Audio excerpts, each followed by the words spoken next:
সাবেক সফল প্রধানমন্ত্রী, তিনবারের প্রধানমন্ত্রী, বিএনপি চেয়ারপারসন দেশনেত্রী বেগম খালেদা জিয়া।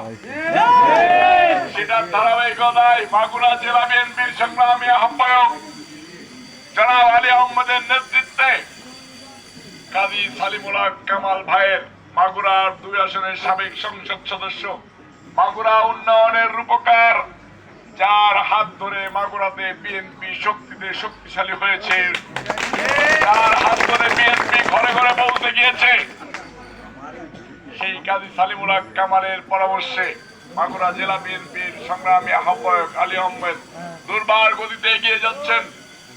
সেটার ধারাবাহিকতা রক্ষা করতেছেন। আজকে যেমন উপস্থিত আছেন মুজফফর হোসেন টুকু, ছিলেন না আপনারা?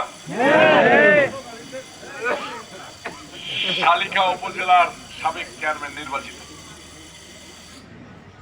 এখানে আমার আরেকজন বড় ভাই আছে, আমার খালু, সবাই তারা মনে ছিলেন। আমি আরো দু একজনের কথা বলবো। খালু দীর্ঘদিন যাবৎ চাকরি করছে, আপনাদের কাছে আসার সুযোগ পাই নাই। যখনই আবার চাকরি জীবন শেষ করছে, সাথে সাথে আপনাদের কাছে এসে দাঁড়াইছেন। খালু বলেন তো, অফিস প্রফেসরকে কেউ চেনেন? এইখানে আরো উপস্থিত আছেন মাগুরা জেলা ছাত্র দলের প্রতিষ্ঠাকালীন সদস্য, যুবদল করে এসে বিএনপি করে এসে বিএনপির আহ্বায়কের দায়িত্ব পালন করছেন। চেনেন তারে? সদ্যবিদায়ী কমিটির সভাপতিরা চেনেন? বলেন তো কে? হ্যাঁ, আলহাজ আনিসুর রহমান মিল্টন। সকলে সবার পরিচিত।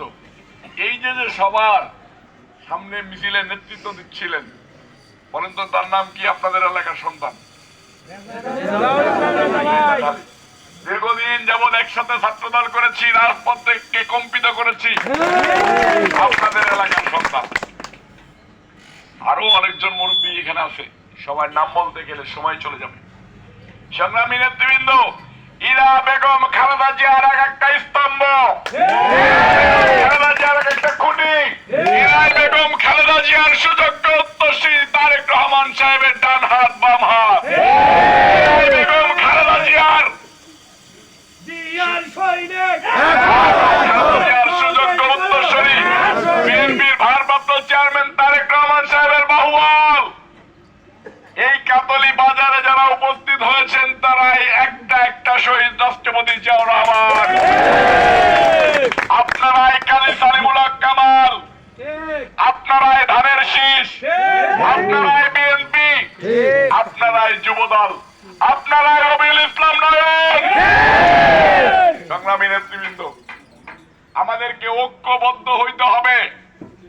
বাংলাদেশে কিছু দুষ্কৃতিকারী আছে, এটা পৃথিবীর সব জায়গাতেই আছে, আছে না? শয়তান